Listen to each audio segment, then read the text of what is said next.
Hello friends. तो यहाँ पे मैंने कुछ ऐसे कन्वर्जन्स लिखे हैं जो कन्वर्जन्स आपको जब डायमेंशनल फॉर्मूला आप बनाएं तो पहले कन्वर्जन आना चाहिए, उसके बाद आपको डायमेंशन फॉर्मूला डिराइव करना है। जैसे कि सपोज ये पहला हम लेंगे f, यहाँ पे दिया है f is equal to alpha minus T square beta V square. तो आपको फाइंड आउट करना है अल्फा अपॉन बीटा। क्या फाइंड करना है? Find alpha upon beta. मतलब पहले आपको इसकी वैल्यू फाइंड करनी है, फिर इसकी, फिर उसको डिवाइड करना है। आंसर हमारा ये आना चाहिए। अब आपको पहले मैंने प्रिंसिपल ऑफ होमोजेनिटी सिखाया था कि कोई भी चीज हो उसको ऐड और सब्ट्रैक्ट तभी किया जा सकता है जब उसका डायमेंशन फॉर्मूला सेम हो। अब उसको हम यहाँ अप्लाई करेंगे। पहला हमें ढूंढना है अल्फा। पहला हमने लिया अल्फा माइनस टी स्क्वायर। अब हम इसको ऐसे भी लिख सकते हैं alpha is equal to T square. मतलब अल्फा का डायमेंशन फॉर्मूला क्या मिला? T raise to 2। अब हमको क्या फाइंड आउट करना है? बीटा। बीटा में यहाँ पे एफ है, अल्फा हमारा कांस्टेंट है। कांस्टेंट है इसलिए हम इसको इसमें नहीं लिखेंगे। इक्वेशन है T square upon beta V square. हमको फाइंड क्या करना है? बीटा। तो बीटा यहाँ आएगा T square upon F V square. ये बेसिक मैथ्स है। ये यहाँ जाएगा और ये यहाँ आएगा। बीटा मिल गया। अब यहाँ पे टी का फॉर्मूला टी स्क्वायर। एफ क्या है? फोर्स। फोर्स क्या है? m1 l1 t minus 2। और v क्या है? Velocity l1 t minus 2। लेकिन होल स्क्वायर है तो क्या होगा? सॉरी -1 उसका होल स्क्वायर, तो l2 t माइनस 2। अब टी स्क्वायर ऑलरेडी यहाँ पे है, एक यहाँ पे t माइनस 2 कितना होगा? 4 -2 -4 ऊपर जाएगा तो +4, तो t क्या हो जाएगा? t raise to 6। यहाँ l2 यहाँ l1 प्लस है 2 और 1 ऊपर जाएगा तो -3, और ये है m ऊपर जाएगा तो -1। ये हमें किसकी वैल्यू मिली? बीटा की। आपको ये समझ नहीं आ रहा है तो मैं थोड़ा और डिफरेंशिएट करके दिखाती हूँ। यहाँ पे T2 है, ठीक है। M1 L कितना है? 1 + 2 1 + 2। T कितना है? -2 -2 टी स्क्वायर। ये ऊपर जाएगा m-1, ये -4 हुआ, ऊपर गया तो +4, ये 3 है, ऊपर गया तो -3, m-1 T6 l-3 आ गया। अब हमें तो मांगा क्या है? Alpha upon beta. तो अल्फा अपॉन बीटा, अल्फा क्या है हमारा? टी स्क्वायर, और बीटा क्या मिला? m-1 l-3 T6। अब ये सारी वैल्यूज ऊपर जाएंगी। t-1 है, ऊपर गया तो +1, l-3 है, ऊपर गया तो +3, T2 है और ये वाला 6 ऊपर गया तो -6। आंसर क्या आया? m1 L cube +2 -6 -4। तो ये किसकी वैल्यू मिली हमें? अल्फा अपॉन बीटा की। हमारा आंसर मैच हो गया? यस। क्या आंसर है? m1l³ t-4। क्या मिला? m1l³ t-4। मतलब हमको इसमें समझना क्या है? समझना ये है कि जब अल्फा माइनस t² दिया हो, प्रिंसिपल ऑफ होमोजेनिटी लगाओ और माइनस है इसीलिए हम इज इक्वल टू लिख सकते हैं। तो इस तरह से आपका ये आंसर आया। अब यहाँ पे हमको एक इक्वेशन दिया गया है और उसमें से हमको k फाइंड आउट करना है। चलो, आंसर हमारा क्या आना चाहिए? m1 l⁻⁴ t-3 θ-1। ये क्या है? टेम्परेचर। अब यहाँ पे अगर हम k को आगे लाए तो ये यहाँ जाएगा, तो कैसे बनेगा? QD। ये पूरा टर्म नीचे आएगा। A θ-1 2 nt। ये हमारा एनर्जी है Q। तो ये क्या मिलेगा? m1 l2 t-2। फिर ये क्या है? डिस्टेंस। डिस्टेंस क्या है? L1। Area L²। ये क्या है? टेम्परेचर डिफरेंस, इसलिए इसका केल्विन आएगा 1। और क्या दिया है? Time T⁻1। अब इसका डायमेंशन फॉर्मूला कैसे बनेगा? m कहीं पे भी नहीं है, उड़ेगा भी नहीं। m1 L2 है, यहाँ पे L2 है, ये निकल जाएगा।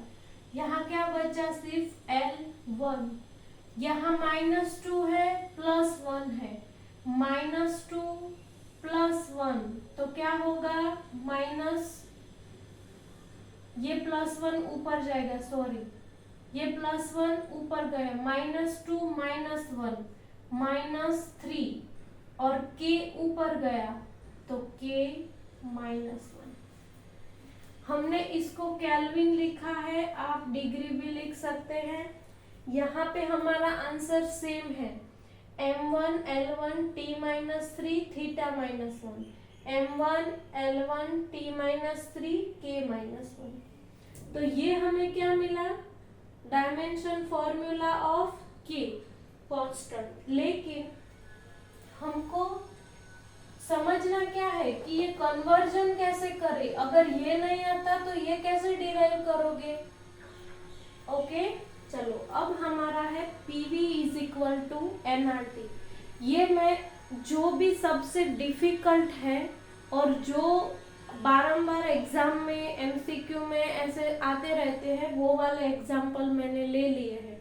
इससे हार्ड भी आ सकते हैं, लेकिन इतना ज़्यादा डीप में नहीं करना है। इतने आ जाएंगे तो आपको NCERT तो क्लियर हो जाएगी। चलो, PV = nRT।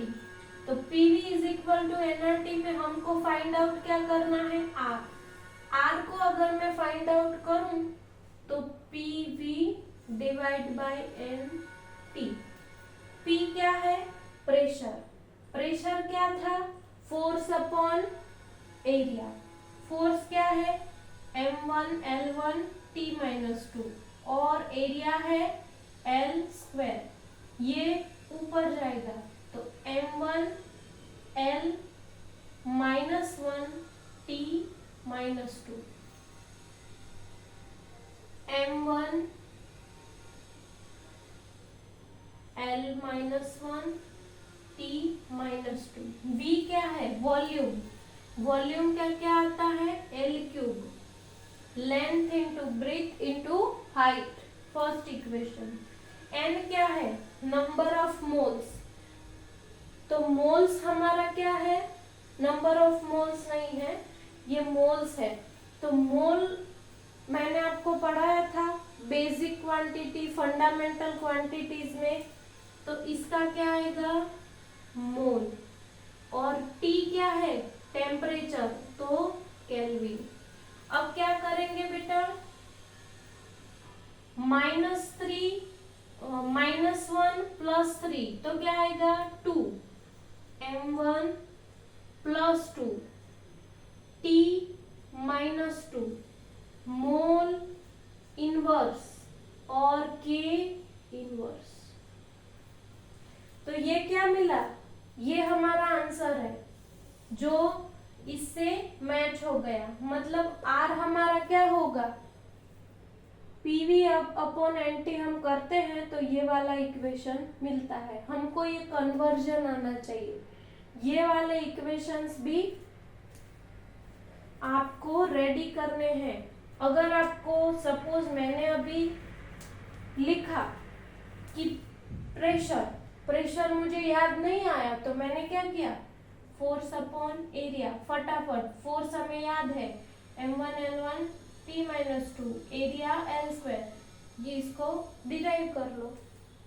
तो आपको सब कुछ रटना नहीं है, आपको क्या करना है, लॉजिक से याद रखना है सब कुछ। मैंने मेरे फर्स्ट वीडियो में कैसे याद रखना है वो सब सिखाया है। तो अगर आपको इसमें कंफ्यूजन है तो मेरा फर्स्ट वीडियो देख लेना। फिर है ये वाला इक्वेशन, इसमें n क्या है बेटा, n = अब इसको क्या करेंगे, cross multiplication f dx upon a dv। ये विस्कोसिटी है, विस्कोसिटी ऐसे लिखते हैं। अब फोर्स मेरा क्या है m1 L1 T -2, x क्या है distance L1, area L2, velocity क्या है L1 T -1। अब क्या करेंगे, यहाँ पे L1 ये ऊपर जाएगा तो माइनस, यहाँ पे m1 T -2 ये ऊपर गया तो +1 L -1, क्या मिला m1 T -1 L -1। Okay yes. अब ये क्या मिला हमको, विस्कोसिटी कोएफिशिएंट। अब F ये फोर्स का इक्वेशन है जो मॉलिक्यूल्स के बीच में लगता है। तो इसमें से हमको G फाइंड आउट करना है। G = Fr² upon m1 m2। F का क्या है m1 L1 T -2, R का क्या है L² अपॉन m²। अब क्या होगा, 2 ऊपर जाएगा -2 m1 -2 +1 -2, L का क्या होगा 2 + 1 3 और T -2। आंसर क्या आया m -1 L³ T -2। ये क्या मिला ग्रेविटेशनल कांस्टेंट।